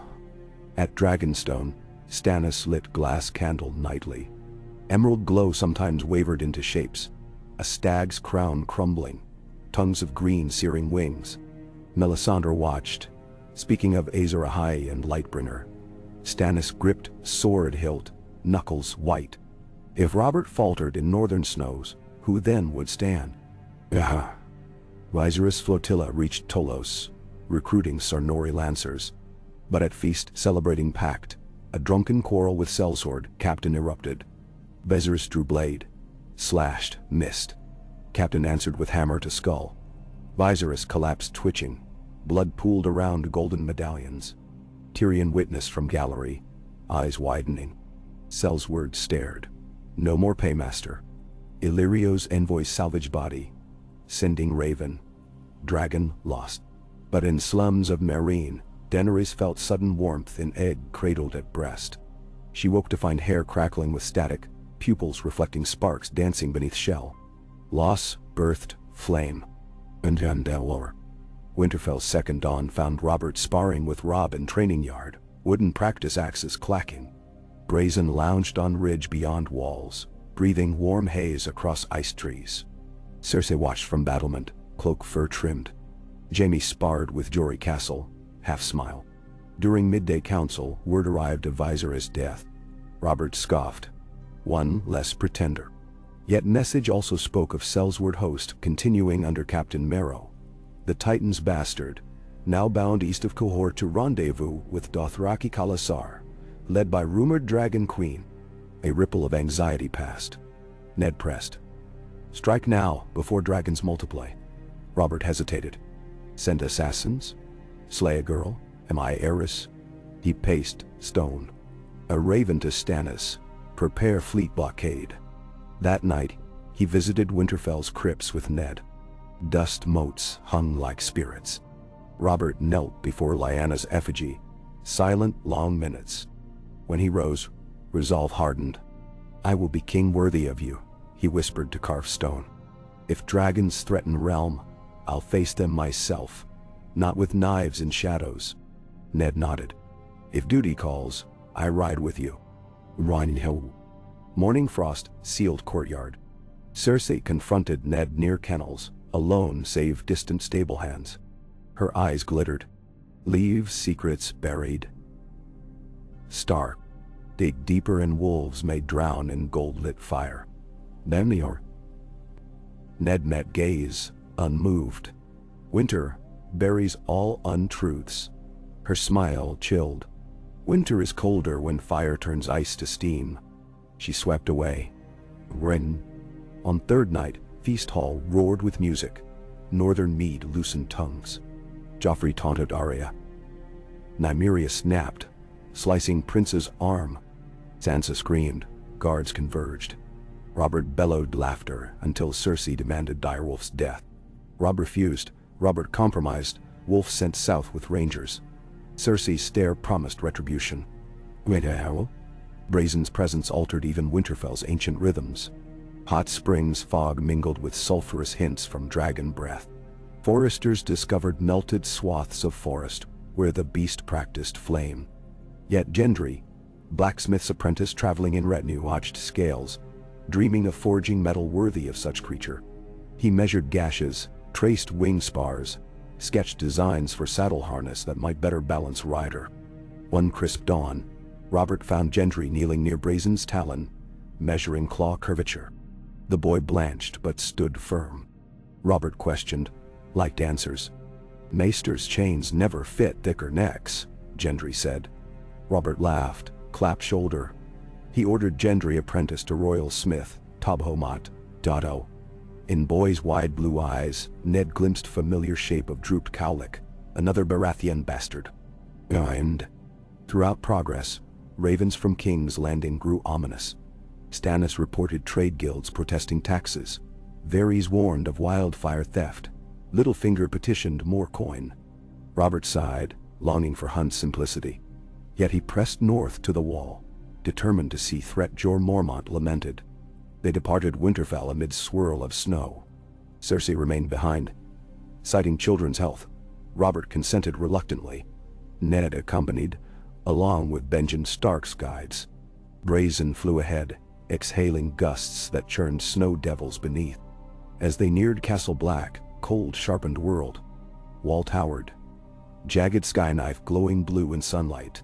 Black brothers gaped at dragon silhouette. Some fell to knees, recalling stone legends carved in annals. Jorah welcomed King with frost-rimmed beard, led him atop parapet. Brazen landed outside gate, steam billowing. Jon Snow met Robert's gaze, curiosity bridging worlds. King studied lad's dark hair, gray eyes. He spoke to Jorah privately, arranged patrol beyond wall with dragon escort. At dawn, patrol rode. Robert, Ned, Jorah, Jon, handful of rangers. Brazen soared above, flame prepped to melt any white. Snowfields stretched limitless. By midday they found abandoned wildling camp. Tents snow-buried, fleshless corpses charred. Tracks led north, human and other. Winds whispered of dead not far. Brazen circled uneasy. Robert dismounted, examining blackened bones. "They burned their own," he muttered. Suddenly horn blasts echoed. 3 notes. Others. The forest ahead erupted as figures emerged, pale as moonlit milk. Eyes midnight. Blades of ice glimmered. Rangers loosed arrows. Shafts shattered on armor of rime. A white lunged. Jon met it with torch. Flame licking corpse's face, yet creature fought on. Robert lifted warhammer. "Back to the dragon." They retreated. Brazen swooped, triggered by whistle. He descended in roar of wings, exhaled torrent of fire. Blue-eyed shadows screamed, melting to steam or shattering like glass. Yet one spear of frozen crystal streaked upward, grazing Brazen's flank. Cut. Scale cracked. Frost, spreading spiderweb pattern. Dragon shrieked, banked. Ned swung sword, severing desiccated hand, grasping Jor's cloak dot. Jon thrust torch into chest of second white. Corpse collapsed, flaming. Others retreated into blizzard, vanishing. They regrouped beneath burnt pines. Robert stared at spear fragment, embedded in scale, rhymed with hoarfrost. Firefights ice, he said. But ice learns. He turned to Jor. Wall must be reinforced. Send ravens to every lord. Tell them winter's not myth, Ned added quietly. And dragons alone are not answer. They returned to Castle Black. Brazen trembled, frost crackling. Maesters applied heated poultices. Robert lingered in courtyard, watching ice lens along broken scale melt painfully. He recalled Melisandre's prophecy. Darkness and light, dragons swallowing sun. And Cersei, meanwhile, wove final threads. Jaime would escort her south on pretext of children's safety. Qyburn prepared doses for Brazen's wounds, tonics promising healing, but laced with basilisk venom. She penned letter to Highgarden, promising betrothal of Myrcella to Willis if Tyrell fleet supported her claim should Robert perish. War seeds buried beneath hearth, yet Raven from Wall reached Winterfell. Dead walk, dragon wounded. Cersei read and smiled. Let ice and fire devour each other, she thought. Lions feast on remains. Jebur. On return south, Robert's convoy thinned. Rangers remained. Jor refused further escort. Snowstorms battered group. Brazen flew low, conserving energy. Ned mused. Northern threat eclipses palace intrigue, yet southern politics may cripple defenses before war begins. He urged speed. As they crossed Neck, Raven from Dragonstone met them. Stannis reported Lysine fleet sighted near Stepstones, flying three-headed dragon banner. Daenerys sails west. Robert growled. One threat at a time, my brother. He quickened pace. King's Landing erupted at their approach. Bell peals, banners, yet under revel, tension coiled. Cersei greeted Robert at gate. Mask of relief. Brazen limped behind, frost scar fresher than puncture wound. Qyburn stepped forth with salve. Robert waved him to Dragon. Poison seeped beneath scales that night. Brazen thrashed as fever spiked, flames belching uncontrolled. Stable burned. Small folk fled. Robert and Ned raced, Maester Franken in tow. They doused Dragon with barrels of river water to cool hide, but scales blistered. Franken smelled basilisk bitterness. Eyes met Ned's. Treachery. Robert roared for Qyburn, but the Maester had vanished. Cersei feigned ignorance. Dragon's breath slowed come dawn, but he lived. Poison incomplete. Scar left blackened patch along ribs. Robert convened council, fury savage. He accused no one openly, yet eyes never left Cersei. She countered with tears, claiming sabotage by foreign agents. Ned demanded search. Gold cloaks rounded up Qyburn's 80 stegi. Under torture, one confessed to Queen's purse. Proof reached Robert. That night, he confronted Cersei privately in throne room. Torches burned. Iron Throne cast saw-toothed shadow. You tried to slay my dragon, he said, voice low. She lifted chin. I tried to save kingdom from a beast, and from a king lost to madness. Rage stormed across his face, yet grief tempered blow. I loved you once. You loved a phantom, she whispered. Something young and golden you could possess. And what do you love? He demanded. Power, she said simply. Because power keeps my children alive. Children that are not mine, he hissed. Silence, blade sharp. Dot. Say that aloud, she challenged. Sea City rend itself. Robert stepped back, eyes hollow. I will not burn realm for truth, but neither will I permit villainy to reign. He summoned guards, placed Cersei under house arrest, Jaime confined to barracks. Tywin raged from Casterly Rock. Ravens flew like locusts. One day, in Dragon Pit, Brazen recovered slowly, fed on goats basted in Tarosi spice. to hide medicine's bitterness. Entry forged new armor segments of tempered steel titanium alloy, lines artful. He fitted them over poisoned wound, plates designed to breathe. Robert stood beside as Gendry tightened rivets. "Hell fly again," Boy said. Robert nodded. "Thank you, son." Gendry froze. King clapped shoulder, walked away. Acknowledgement enough for now. Win? Across narrow sea, Daenerys' fleet skirted storms. Egg beside her pulsed with heat each night. New dreams showed golden-crowned stag shattered by frost, then reborn in flame. She awoke with name on lips, Dracarys. She taught word to crew, tasted Valyrian syllables. In hold, Egg cracked hairline. In King's Landing, Ned accepted position of Lord Protector after Robert collapsed with fever, worn by cold wound from ice spear and heartbreak. Maesters bled King. Applied leeches, color waned. Ned sat vigil, quill scratching orders. Muster Stormlands, call march east to Stepstones, demand River Run host secure King's Road. Littlefinger offered city watch. Ned accepted. Unaware Goldcloak split loyalty. Varys approached quietly.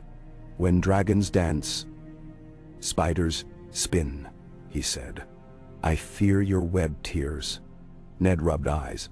The realm stands on precipice. All I can do is hold fast and hope King recovers. No wonder whiner. Varys sighed, gaze drifting to window where brazen silhouette perched against reddening sky.